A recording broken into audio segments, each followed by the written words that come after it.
What I'm making is rosemary mint bread, and as you can see, the Pyrex, I don't know if you can see it, but I have the yeast and the warm water.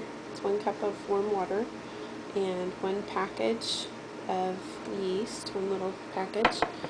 They are getting ready for the bread. And then I have mint and rosemary that I took out of my window farm, and I chopped it up, stems and all.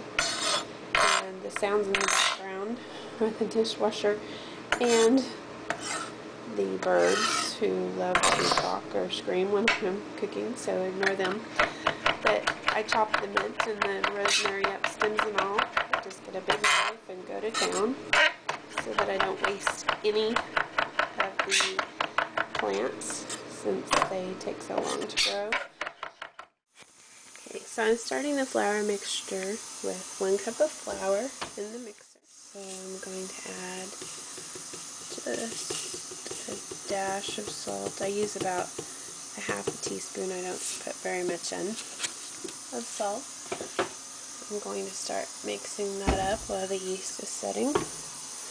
And I just start with a little bit of the flour in the mixer. And just get that in. The rosemary and mint, so that those can go in the main base. Okay, so I'm going to add about 1/3 of a cup of maple syrup. And as you can see, I'm just going to pour that into the side here. And that's going to start bringing the flour together.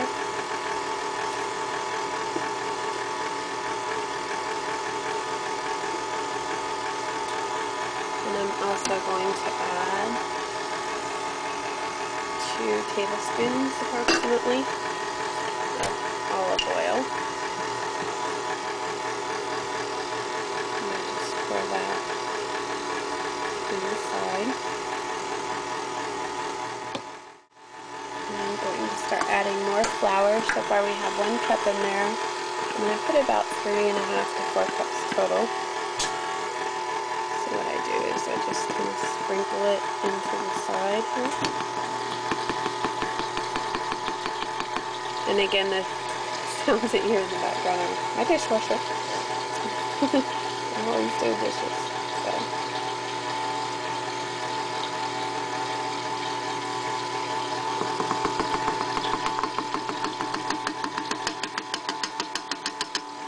So that's about 2 cups in so far. And we'll do is stop the mixer for a minute, pull it up.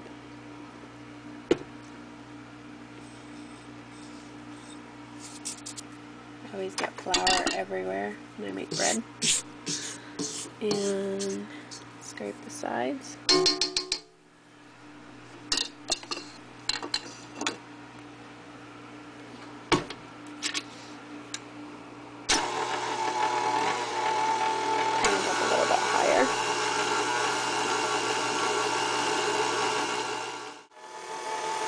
So let's add 1 more cup of flour.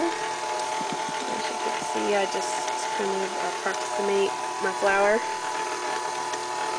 And this time, so I won't make as big of a mess. And we'll lift it up and put it in. Okay, so there's 3 cups. So we're going to add about another ½ to another full cup. Get that going again.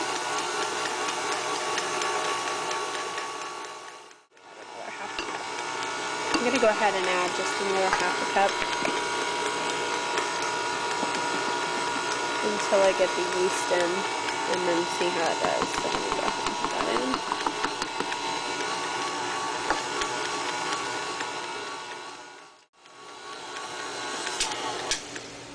Stop it and make sure everything gets in the bowl.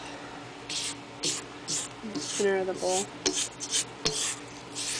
And if you don't have a mixer, you can do this by hand. The mixer.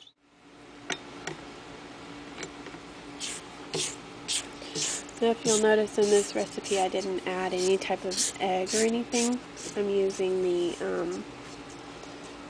maple syrup as a binding agent. So this is an experiment. We'll see how it works out. This is the first time I've tried this. I noticed that my mint was getting really big, and I have some really good rosemary growing, so I decided to try a recipe that's completely dairy free. Sometimes I can sneak an egg in, and it doesn't make my daughter very sick, but sometimes I don't want to use eggs, so I try to find different things to replace the egg. Okay, so what I'm going to do now is add the yeast in. I'm just going to add it a little bit at a time. I'm just pouring it into the side here.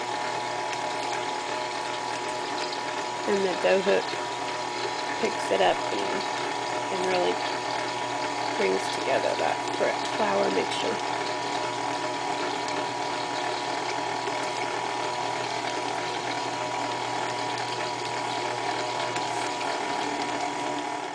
Didn't miss anything. So anyway, this is coming together really nicely. It's looking a little more mushy than I want it to look.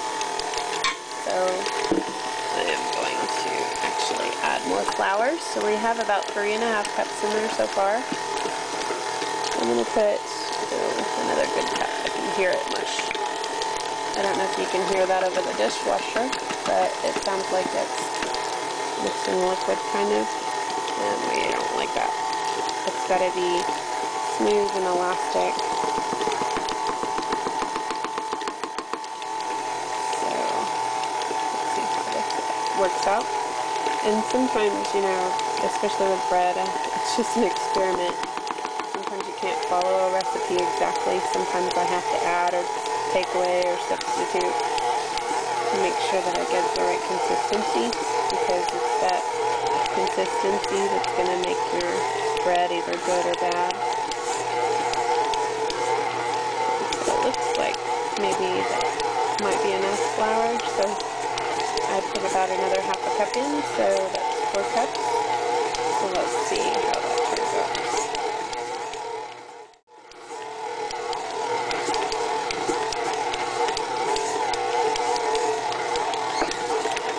Stop it for a minute and pull it up, make sure everything's in the bowl. And like I said, I do make a big mess. When I make bread, I get flour everywhere. And our kitchen floor is black. There's always little white spots that I'm trying to get off the kitchen floor because I have flour on it. My husband laughs at me because I'll put something protective on the counter, and he's like, you should put that on the floor instead because you make a big mess. So I'm a very messy cook. That's okay. Okay, so that's coming together really nicely with the 4 cups of flour. Okay, so what I'm doing now is I've taken a paper towel and taken some olive oil, and I am running the olive oil inside the mixing bowl. I have to put it in an oiled bowl, and so I just use the same bowl out of my mixer. That way I don't have to get another bowl dirty. So I just slightly oiled the inside of the bowl, and I dampened a cloth, which you'll see what we're going to do with that in just a minute. And I have the bread on the cutting board, which is lightly floured. Okay, so what I'm going to do is I have the cutting boards floured, so I am kneading the dough a little bit. It has a very good consistency. As you can see, it's really like rubbery. See, when I stick my finger in, it holds the impression of my finger, so that means it's a really good consistency. So I always pick up a little flour while I'm kneading it, and I knead it by hand. I let it go in the mixer probably another 2 or 3 minutes after I quit recording. So total, it kneaded in the mixer about 5 minutes, and I usually try to knead it by hand for about 5 minutes, maybe a little longer. The more you work it and the more you knead it, the fluffier it's going to get. and I don't know if you can see, but there's spots of green on the dough. That's from the mint and the rosemary flavor. So you can see, or I can see green throughout the dough, which means that it's going to be really yummy and flavorful, and it smells so good. I had a smell-o-vision camera or something because it smells wonderful. I just think I've kneaded this enough. It feels really, really good and tight and elastic and not mushy at all, not too dry at all. It feels really good. So what I'm going to do is, I don't know if you can see this, it's hard to see everything one-handed. I'm going to put it in the bowl that I've oiled and kind of spin it around so that it picks up the oil off the sides of the bowl.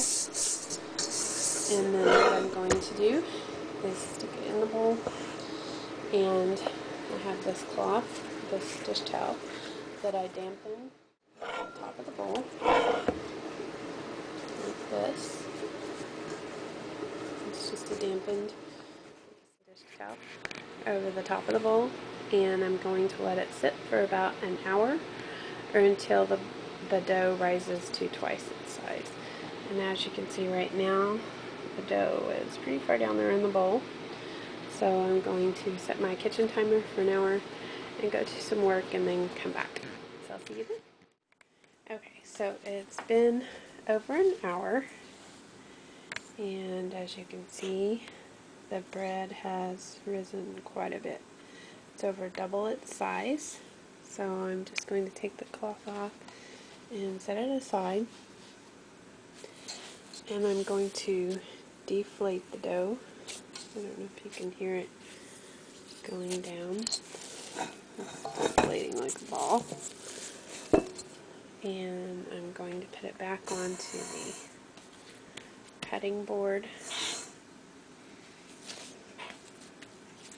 And put a little flour. So set the bowl aside and take the dough, and what I'm going to do is divide it in half, because the one package of yeast is usually enough for 2 loaves of bread. So the dough recipes that you find that I make, or any other recipes that you make that call for 1 package of yeast, that's usually going to be 2 bread loaves. So what I'm going to do is take the first loaf, and I like to flatten it out into a rectangle shape so that it will fit into the bread pan nicely. I just kind of pound it out a little bit, and then take it and flip it and fold it over. So there is like a seam on the top. So then what I do is I take my first bread pan, which this is my daughter's silicone pan, and then I just stick the bread into the pan, and I kind of flatten it around so that it fits into the pan. With the second loaf, I do the same thing. And if I have the sizes off on the loaves, I usually put the second loaf into my stone pan, which is a little bit bigger. Okay, I have the bread into the stone and then the silicone pan, and I forgot to mention that I lightly oiled both pans with just a paper towel and some olive oil before I put the bread in. And then I take my same damp cloth, and what I'm going to do is cover both pans with the cloth. And now it's time to wait again. And it takes about another 40 minutes to an hour for the bread to double in size again. And so I will come back and check on it then, and then it will be ready to go in the oven. In the meantime, I'm just going to let it rise. Okay, so as you can see, the bread has finished rising. It is almost to the top of the pan, so that's perfect. So now it's time to bake the bread, and I've been preheating the oven at 350 degrees, and it will bake for approximately 30 minutes or until the crust is golden brown, and when you thump on the bread it sounds hollow. So it's time to bake. Okay, so the bread is finished. It baked in a 350 degree oven for 30 minutes, and I've already taken out the other loaf and tested it to make sure that it was done. And I'm going to see if I can turn out this loaf one-handed and get it over onto the cooling rack. See, the bottom of it is golden brown, the top is. And as you can see, the loaf is done. I've already sliced a piece off of the first loaf that I took out to test it, and it is so good, so soft and tender and moist, and just nice crust. The crust is thick, the inside is really soft, so this is a really good bread, and it has a really, really, really great flavor.